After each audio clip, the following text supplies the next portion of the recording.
ಸವಿಭೋಜನ ಕಾರ್ಯಕ್ರಮಕ್ಕೆ ಸ್ವಾಗತ. ಇವತ್ತು ನಾನು ನಿಮಗೆ ಅವರೆಕಾಯಿ ಬಳಸ್ಕೊಂಡು ಹೇಗೆ ಚಿತ್ರಾನ್ನ ಮಾಡೋದು ಅಂತ ತೋರಿಸ್ತಾ ಇದ್ದೀನಿ. ನೋಡಿ, ಇವಾಗ ಸೀಸನ್ ಇರೋದ್ರಿಂದ ಅವರೆಕಾಯಿ ಚಿತ್ರಾನ್ನ ತಿನ್ನೋದಕ್ಕೆ ತುಂಬಾ ರುಚಿಯಾಗಿರುತ್ತೆ. ನೀವು ಅವರೆಕಾಯಿ ಬದಲು ಬಟಾಣಿನೂ ಹಾಕಿ ಚಿತ್ರಾನ್ನ ಮಾಡ್ಬೋದು, ತುಂಬ ಚೆನ್ನಾಗಿರುತ್ತೆ. ಇದಕ್ಕೆ ನೋಡಿ ಇಂಗ್ರೀಡಿಯೆಂಟ್ಸು: 1 ಕಪ್ ಆಗೋಷ್ಟು ಅಕ್ಕಿಯಿಂದ ನಾನು ಉದ್ದುದ್ರಾಗಿ ಅನ್ನ ಮಾಡ್ಕೊಂಡಿದ್ದೀನಿ. ಆದಷ್ಟು ಅನ್ನ ಉದ್ದುದ್ರಾಗಿರಲಿ. ಆ ನಂತರ ನೋಡಿ, ನಾನು 1 ಕಪ್ಪಿಗೆ ಅರ್ಧ ಕಪ್ಪಷ್ಟು ನಾನು ಇಲ್ಲಿ ಅವರೆಕಾಯಿ ತೊಗೊಂಡಿದ್ದೀನಿ. ಆದಷ್ಟು ಅವರೆಕಾಯಿ ತುಂಬ ಎಳೆದಿರೋ ಅಂಥದ್ದು, ತುಂಬ ಚಿಕ್ಕ ಚಿಕ್ಕ ಅವರೆಕಾಯಿನ ತಗೊಳ್ಳಿ. ಆ ನಂತರ ನೋಡಿ, ನಾನು ಒಂದು 2 ಮೀಡಿಯಮ್ ಸೈಜ್ ಈರುಳ್ಳಿನ ಈ ರೀತಿ ಸಣ್ಣದಾಗಿ ಕಟ್ ಮಾಡಿ ಇಟ್ಕೊಂಡಿದ್ದೀನಿ.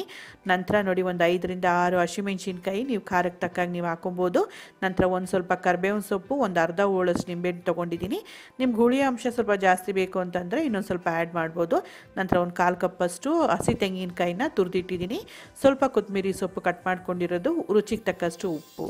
ಆ ನಂತರ ನೋಡಿ, ನಾನಿಲ್ಲಿ ಒಗ್ಗರಣೆಗೆ ಒಂದು ಅರ್ಧ ಟೀ ಸ್ಪೂನಷ್ಟು ಸಾಸಿವೆ, 1 ಟೀ ಸ್ಪೂನಷ್ಟು ಕಡಲೆಬೇಳೆ, 1 ಟೀ ಸ್ಪೂನಷ್ಟು ಉದ್ದಿನಬೇಳೆ, ಒಂದು 1/4 ಟೀ ಸ್ಪೂನಷ್ಟು ಜೀರಿಗೆ ತೊಗೊಂಡಿದ್ದೀನಿ. ಆ ನಂತರ ನೋಡಿ, ಒಂದು 2 ಟೇಬಲ್ ಸ್ಪೂನಷ್ಟು ಕಡಲೆಕಾಯಿ ಬೀಜ ತೊಗೊಂಡಿದ್ದೀನಿ. ಒಂದು ಅರ್ಧ ಟೀ ಸ್ಪೂನಷ್ಟು ಅರಿಶಿನ ಪೌಡರು, ಒಂದು 3 ಟೇಬಲ್ ಸ್ಪೂನ್ 3 ರಿಂದ 4 ಟೇಬಲ್ ಸ್ಪೂನಷ್ಟು ಎಣ್ಣೆ ತೊಗೊಂಡಿದ್ದೀನಿ.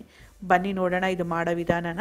ಮೊದಲಿಗೆ ಒಂದು ಪಾತ್ರೆಗೆ ನಾನು ಅವರೆಕಾಯಿ ಮತ್ತು ನೀರು, ಉಪ್ಪು ಮತ್ತು ಸ್ವಲ್ಪ ಸಕ್ಕರೆ ಹಾಕ್ತಾಯಿದ್ದೀನಿ. ನೀವು ಯಾವುದಾದ್ರು ಬಟಾಣಿ ಅಥವಾ ಅವರೆಕಾಯಿನ ಬೇಯಿಸ್ಬೇಕಾದ್ರೆ ಸ್ವಲ್ಪ ಉಪ್ಪು ಸಕ್ಕರೆ ಆ್ಯಡ್ ಮಾಡೋದ್ರಿಂದ ಅದ್ರ ಕಲರು ಬೆಂದ ನಂತರನೂ ಹಾಗೆ ರಿಟೇನ್ ಆಗಿರುತ್ತೆ, ತುಂಬ ಚೆನ್ನಾಗಿರುತ್ತೆ.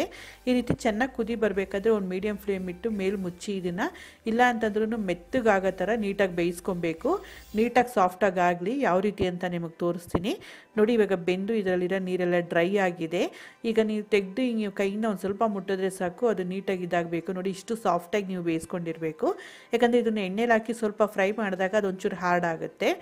ಈಗ ಬನ್ನಿ ಒಗ್ಗರಣೆ ಶುರು ಮಾಡ್ಕೊಳ್ಳೋಣ. ಮೊದಲಿಗೆ ಬಾಣಲಿಗೆ ಬಿಸಿ ಮಾಡಿಕೊಂಡು ಎಣ್ಣೆ ಹಾಕ್ಕೊಂಡಿದ್ದೀನಿ. ಆ ನಂತರ ಸಾಸಿವೆ, ಕಡಲೆಬೇಳೆ, ಉದ್ದಿನಬೇಳೆ, ಜೀರಿಗೆ ಇದೆಲ್ಲನೂ ಹಾಕ್ಕೊಂಡು, ಇಲ್ಲ ಅಂತಂದ್ರೂ ಇದು ಒಂದು ಅರ್ಧ ನಿಮಿಷ ಚೆನ್ನಾಗಿ ಹುರ್ಕೊಬೇಕು. ಇದು ಲೈಟಾಗಿ ಒಂದು ಕಲರು ಚೇಂಜ್ ಆಗ್ತಾ ಬರ್ತಾ ಇರುವಾಗ ನೀವು ಆ ಸಮಯದಲ್ಲಿ ನೀವು ಇವಾಗ ಕಡಲೆಕಾಯಿ ಬೀಜ ಹಾಕ್ಕೊಳ್ಳಿ. ಇಲ್ಲ ಅಂತಂದರೆ ಮೊದಲೇ ನೀವು ಕಡಲೆಕಾಯಿ ಬೀಜ ಹಾಕಿದ್ರೆ ಸ್ವಲ್ಪ ಬೇಗ ಬೆಂದೋಗ್ಬಿಡುತ್ತೆ, ಫ್ರೈ ಆಗುತ್ತೆ ಕಡಲೆಕಾಯಿ ಬೀಜ. ಹಾಗಾಗಿ ನೋಡಿ, ಈಗ ನಾನು ಈ ಕಡಲೆಕಾಯಿ ಬೀಜ ಹಾಕ್ಕೊಂಡು ನೀಟಾಗಿ ಇದನ್ನು ಗೋಲ್ಡನ್ ಕಲರ್ ಬರೋ ತನಕ ನೀಟಾಗಿ ಫ್ರೈ ಮಾಡ್ಕೊಳ್ತಾ ಇದ್ದೀನಿ. ನೋಡಿ, ಈ ರೀತಿ ಫ್ರೈ ಆದ ನಂತರ ಈಗ ಇದಕ್ಕೆ ಕರಿಬೇವು, ಹಸಿಮೆಣಸಿನ್ಕಾಯಿ ಮತ್ತು ಈರುಳ್ಳಿ ಹಾಕ್ಕೊಳ್ತಾ ಇದ್ದೀನಿ. ಇಷ್ಟನ್ನು ಹಾಕ್ಕೊಂಡು ಇದು ಒಂದು ಸ್ವಲ್ಪ ಲೈಟ್ ಕಲರ್ ಬರೋ ತನಕ ಫ್ರೈ ಮಾಡ್ಕೊಳ್ಳೋಣ. ಒಂದು ನೆನ್ಪಿಟ್ಕೊಳ್ಳಿ, ಈರುಳ್ಳಿನ ತುಂಬ ಓವರ್ ಫ್ರೈ ಮಾಡಿಬಿಡ್ಬೇಡಿ, ಒಂದು ಲೈಟಾಗಿ ಕಲರ್ ಚೇಂಜ್ ಆದರೆ ಸಾಕು. ಈಗ ನಾನು ಇದಕ್ಕೆ ಅರಿಶಿನ ಪೌಡ್ರ್ ಹಾಕ್ಬಿಟ್ಟು ಇದನ್ನು ನೀಟಾಗಿ ಫ್ರೈ ಮಾಡ್ಕೊಳ್ತಾ ಇದ್ದೀನಿ.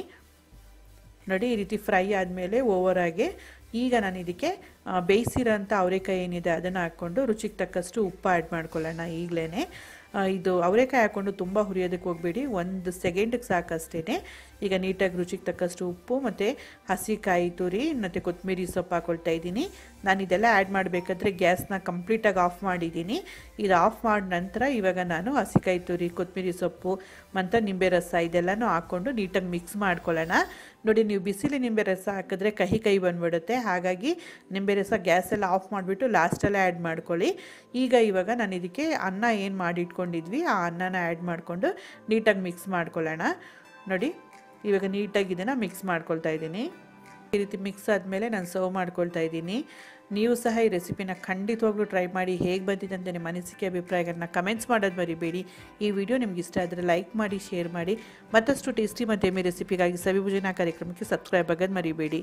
Thanks a lot for watching.